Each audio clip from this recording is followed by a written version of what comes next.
All right, 4 o'clock. You guys are at Fuel School. Appreciate you guys coming on, spending time with us this afternoon.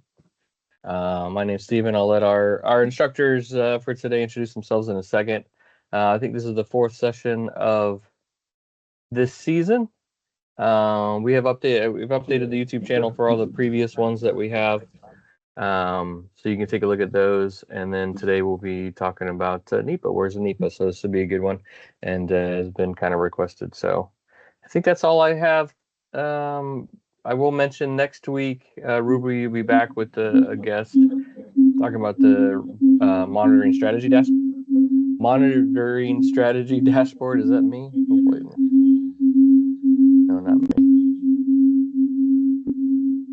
I'm not sure who that is. It's not lighting up. I got it. Thanks, James. Appreciate that. We're talking about the monitoring strategy dashboard, so that'll be kind of cool, and we should have some guests after that. So anyway, I'll turn it over to Ruby and Dan. Let you guys introduce yourselves, and I've started the recording as well too. It's all you. Thanks. Ruby, you're muted. I know. I was saying I'm probably going to be muted. I will share my screen. If Dan, you want to go ahead and start a little introduction for us on our "Where is my NEPA" topic? Yeah, sure.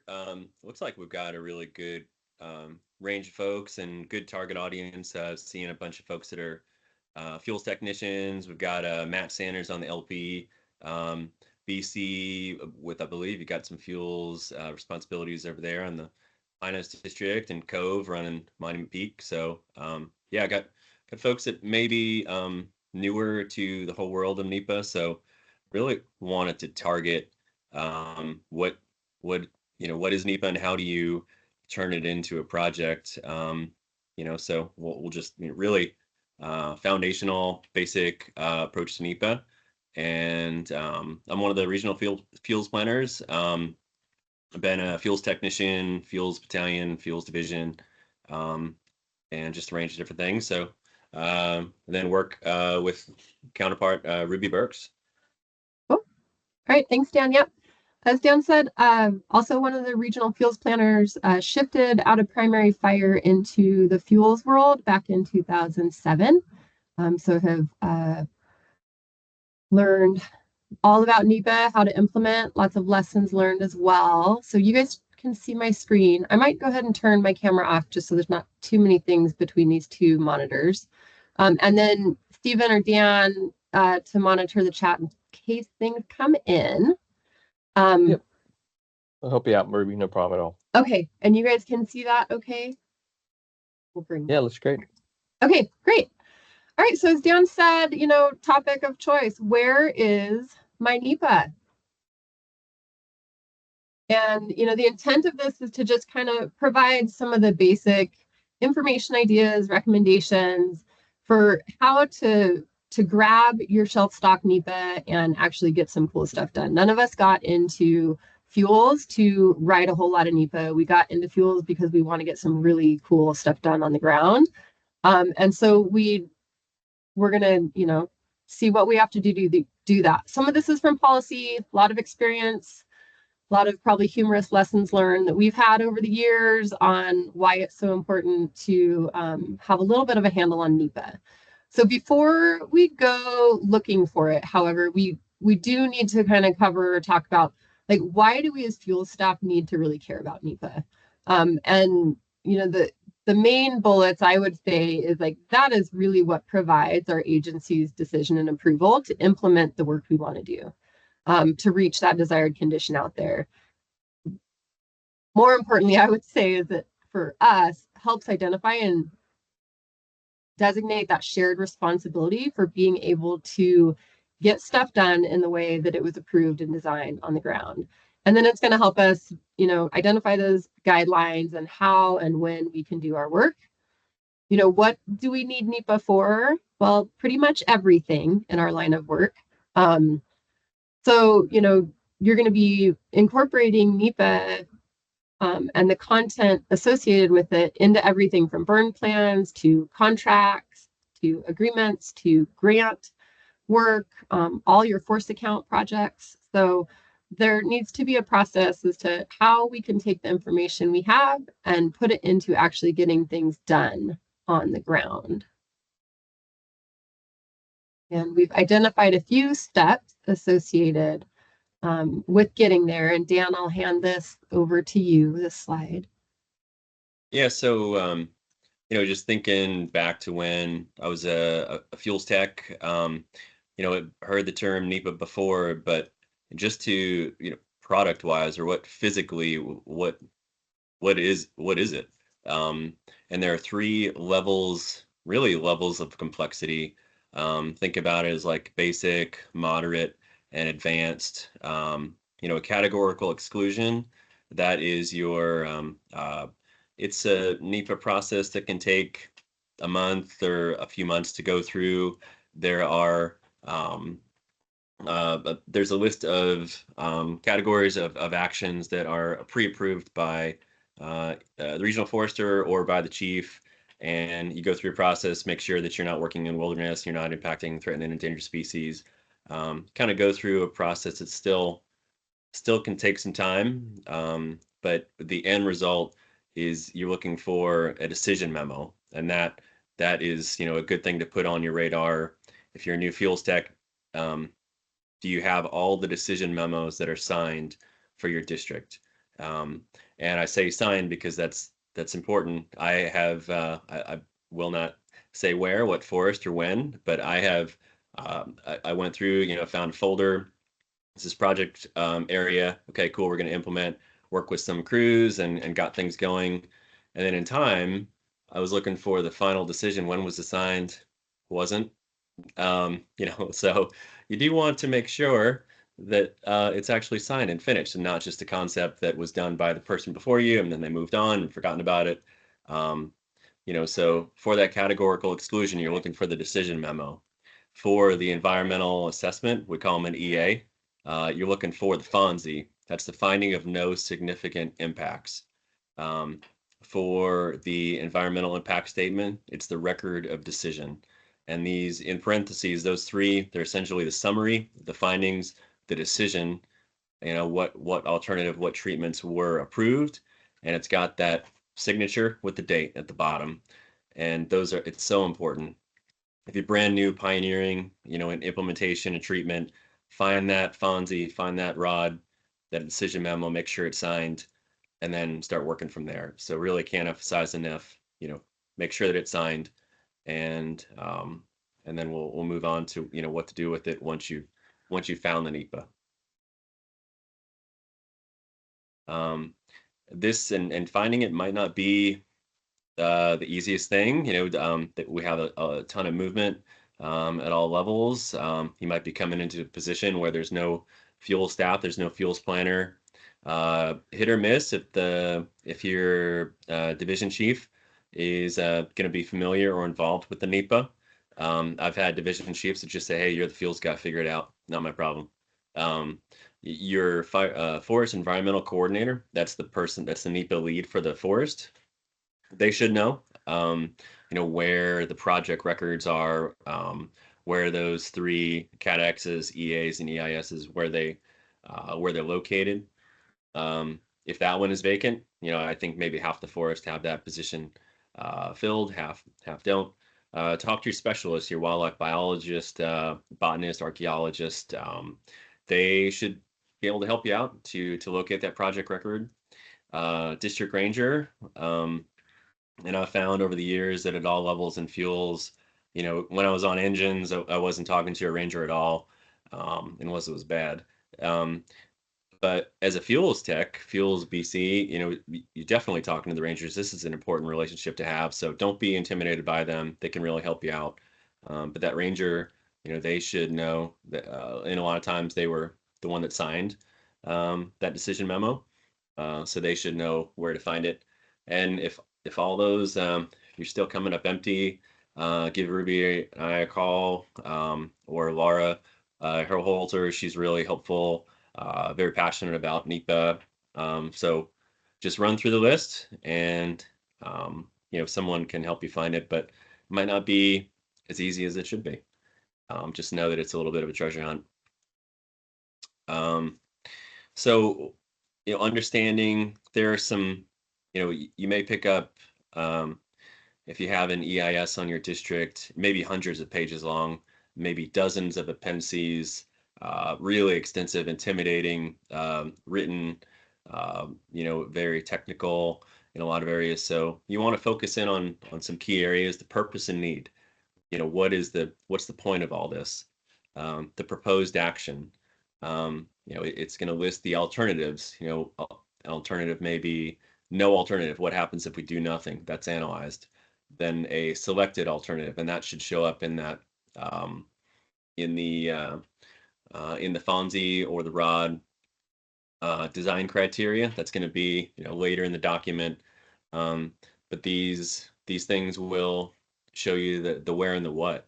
It's important that you are working within the confines of that physical, of the boundary of that decision. A NEPA decision for the district doesn't mean you can work everywhere. It's only within that project area. It identifies desired conditions and planned expected outcomes. If you have ever been charged with writing a burn plan, you're looking at element 4. I think element 4 is the area. Element 5 is objectives. That NEPA decision is really going to help you. You have to consider those objectives. The area in the NEPA, carry those in directly into the burn plan. What's approved? Can you do mastication, prescribed fire, broadcast burning, pile burning? You'll be surprised. I think we've gotten better over the years with efficiency, but there were some weird things that were excluded that you could not do. If that treatment wasn't lined out and identified in that NEPA document, can't do it. This one, number 4, 5, 6, and 7, really hone in on these because these require planning way in advance. Required resource protection measures, mitigations. That's working with your botanist. That's working with the wildlife biologist. Considering the LOPs, we call them, limited operating periods. Think like migratory bird timelines and nesting season. These are times when you can't run heavy equipment, you can't run chainsaws. You may be impacting, federally listed threatened and endangered species. So these are really important to know, and they're important to stay out. And you've got to respect these areas. These are good too. A lot of times in the spring, I'd have the local hotshot crew saying, "Hey, fuels guy, the crew needs some areas for training. We're looking to put in some line." And the first thing I think is LOPs. Okay, where do I have some NEPA? Where are some LOPs? Where are some areas where it's clear? So this really do need to kind of walk through these documents and see where are you good and where are you outside of policy, with where you're operating. So keeping that crew out of trouble, keeping you out of trouble, your division out of trouble. This understanding these things, it's really important to go through. Pay attention to those details. Things like pre-treatment surveys, especially like pre-treatment photos. Those things are worth their weight in gold. If you take pictures of the before and then you take pictures of the after, and you have a wildfire and it's beneficial, you can't go back in time and get those pre-treatment photos. They're gone. So they're easy to get. It doesn't have to be formal. Go and grab those pictures. And in some instances, they're required, within NEPA. Be thinking about avoidance areas. If maybe you'll have rare plants that need to be flagged. As a Fuels BC, I've woken up in the middle of the night thinking, I don't think I talked to my botanist. I sent up crews last week. I don't think I flagged that area, and that, just panicking, so understanding what's in there, who do you need to work with to avoid, so you don't just, run the dozer through rare plant habitat. Could, really be a bad situation. And then you also notifying cooperators. Maybe it was like a cross boundary project that was developed with the county, with the state. Give them a way, plenty of heads up that you're looking to implement in the next season, so they can make their mitigations and plans as well. You just don't want to surprise them. at all, saying, hey, tomorrow, next week, we're in here. Like, how about next year? Next season, something like that. So there's a lot of good content for lining out the projects, get them all, make sure it's all squared. Yep. So with all these things that Dan just mentioned on this slide, it helps you to kind of build up your project plan, kind of proposal of what do I have, and really start to design what you're doing. A tool, bear with me while I pull up another window. A tool that I found and poached from some old friends on the Tahoe is an implementation tool like Form that they've used. I'm going to pull it in here. That they've used just to do this, right? They get a hold of that NEPA, they have an idea where they want to go, and they start to put together their project information. And this form they design so that as they're developing projects for the implementation phases, they have a way to communicate with the other staff groups, assumingly up toward their line officers as well, and just try to get a handle on what they want to do, where they want to go, when they want to do it. So you can see here the basic information you're going to pull together. There's that special NEPA coverage section that we all need to know about. And then this is also a pretty important part where it really helps to share the responsibility of what we're supposed to be doing on the landscape. And so you can see within their instructions, they have it identified that they are going to talk with every specialist within their district to make sure, or zone, to make sure that they are covering everybody's concerns specific to the type of project that you're doing. And so you can see here they have resources, their botany, their heritage, their fisheries. And I like this because it helps guide you through, say, the documents we talked about earlier, like maybe you have an appendix associated with your analysis that is just strictly protection measures or resource mitigations that have to take place. You know that you can go through and have somebody helping you cross-check these to make sure that you're doing it. And then it holds folks accountable for doing this as well. Sometimes NEPA says that if you're going to burn in a certain area that might have heritage or cultural concerns, that you have to have a specialist on site with you at all times, right? So that's going to be noted. You're going to know that. You're going to have that identified within your burn plan as mandatory staff, perhaps, to ensure that you're implementing as you can. So I thought this was a great tool. I asked if I could borrow it. We'll throw it in the chat at the end of our conversation, just to be able to add that in, for folks to use. One item I did think that would be important in here is kind of that social political component of getting to implement, especially with fuels work and prescribed fire, that sensitivity to, and maybe this is a line officer box to check, or at least to have a conversation with on these things. Are we in a good spot within our community and social politically to be able to be implementing this project that we're proposing? So this is just one tool to be able to look at that.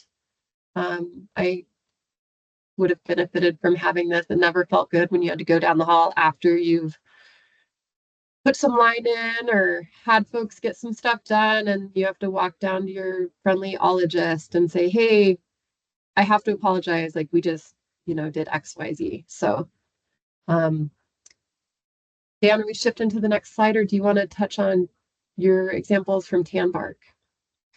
Yeah, while we're in there, yeah, you can swap those out. There we go. Yeah, I made these. I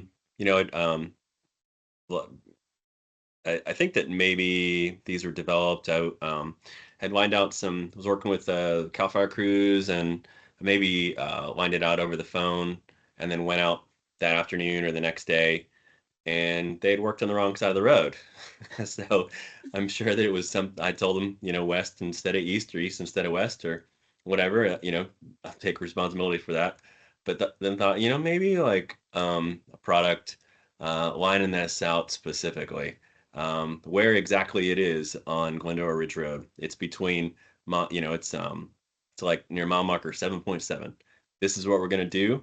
These are the the specific actions, and hold myself accountable, or here's my phone number here. We've got the Sorry, Dan.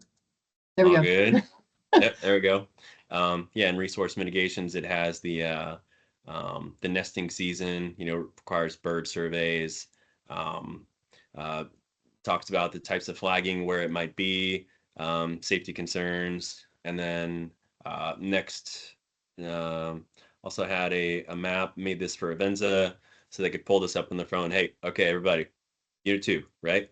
We're in Unit 2. So that is the orange one on the east side. That's where we're looking to work. So things like this that that you can just email those or text them, to the crew captain. You can leave them with the fire staff on the district if you're out, and they've got some cover resources or looking for project work for the engines.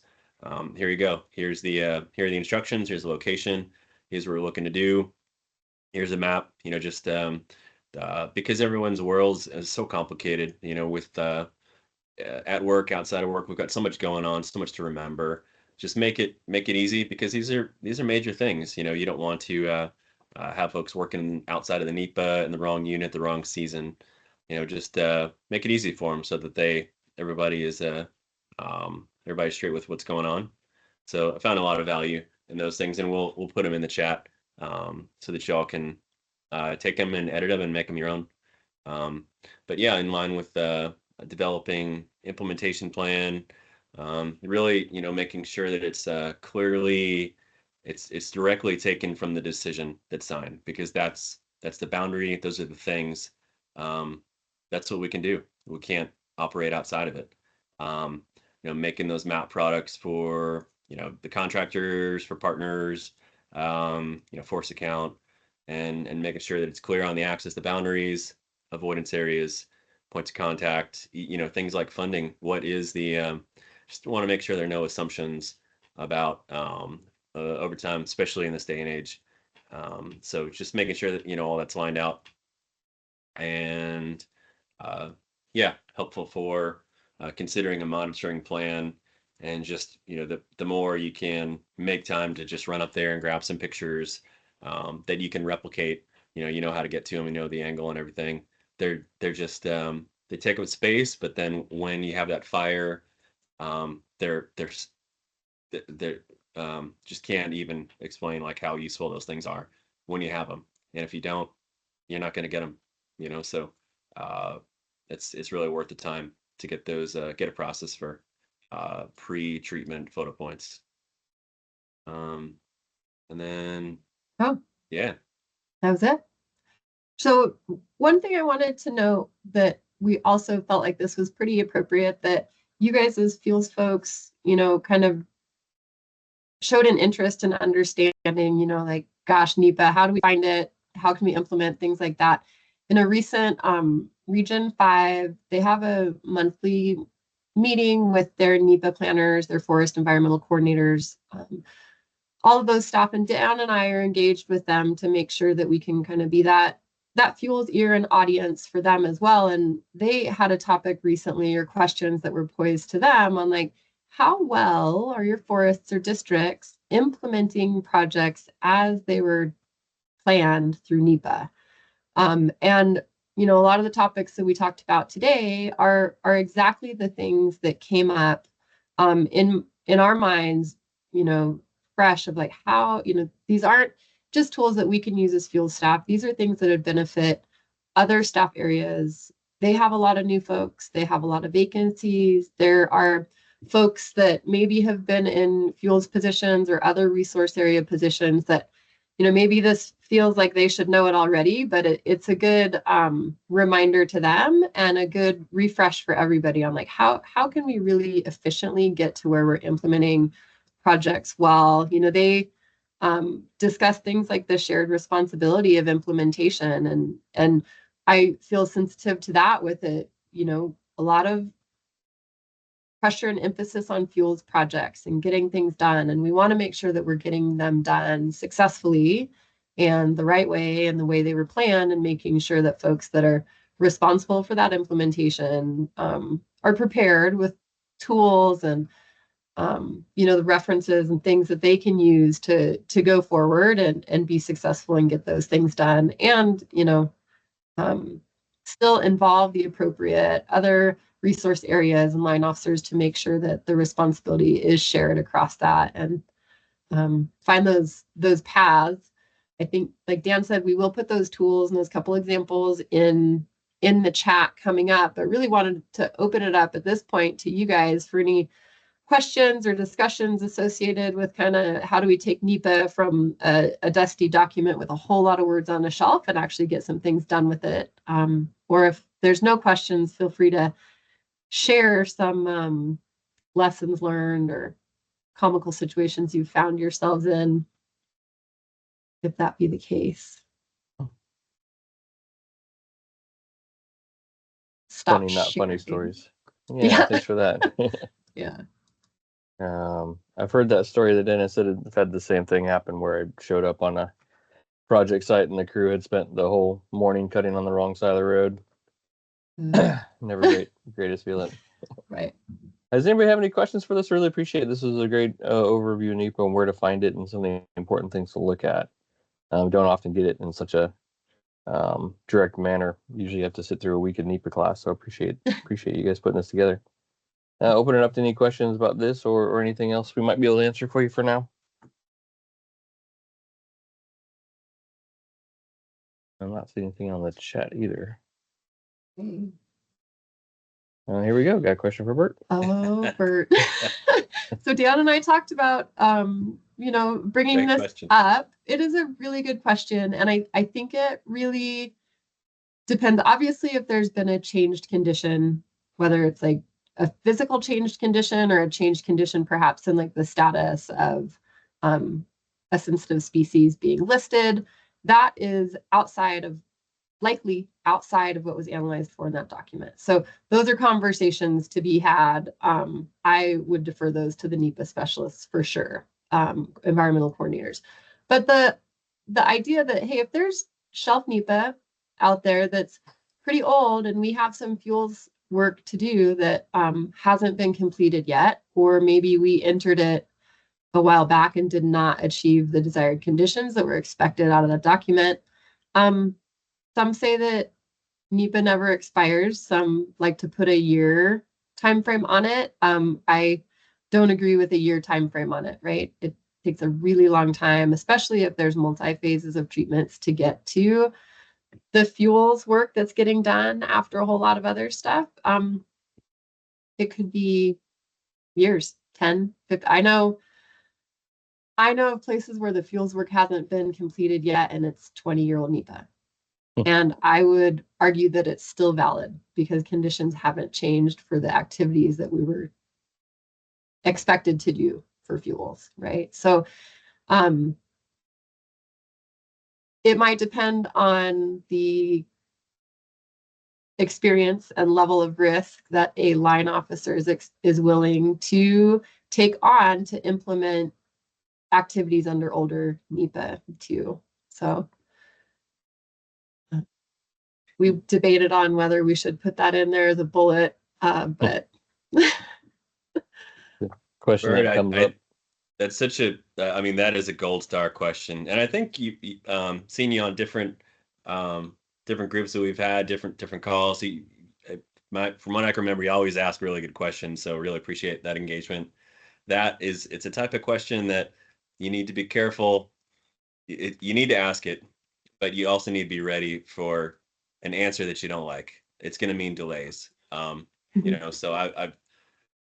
you ask that question to the ranger or up the chain, and that in my mind or in my experience that typically can cause delays, but it's an important one to ask because if it's a few years old, I know that there have been changes to the status of the California spotted owl, and when the decision was signed, when it was analyzed and signed, it wasn't listed, but now it is. So and it's not protection for you that well, we're working under this signed decision. Well, conditions have changed, so that's the core of it. What's changed on the ground? Have conditions changed? Have listings, really federal threatened and endangered species, they do change, they go up, or maybe they're released, they've recovered there, but it's an important question to ask, especially as it's getting a few years old or older. But just be prepared for it to be taken off the shelf, and you gotta wait it out until you do a supplemental impact report. I think that's what it's called. I think information report. So yeah, information report. Supplemental information report. And those are fairly common for environmental coordinators and NEPA staff and line officers to work through on some of those things too. So it delays, it might mean shoving off implementation for a season, if needed, or longer if they're saying, hey, we're still good to do this, but we do need to get some surveys out there, and we might be at the mercy of survey staff or survey time type of stuff. So yeah, good question. Very good question. And good answers too. Appreciate that. Are there any other questions that are out there right now? I know we're at our half-hour mark. And of course, there's always the chat thread and the teams that people can ask questions for or questions on. So, all right, not seeing any hands raised and not seeing any other questions. I guess you guys answered it. I appreciate it. We'll call that good for you. So thank you, Dan and Ruby. Let's see, next week we got Ruby back with Stephanie Capetto, and look forward to hearing about that. It's something I don't know much about, is that monitoring dashboard. So yeah, all right, looking forward to it. Thanks, everybody. All right, everybody, have a good week. We'll talk to you later. Let us know if you need anything. Class dismissed. Yep. Don't forget to turn off the recording. I miss Carol. Yeah. I'll put those things in the chat.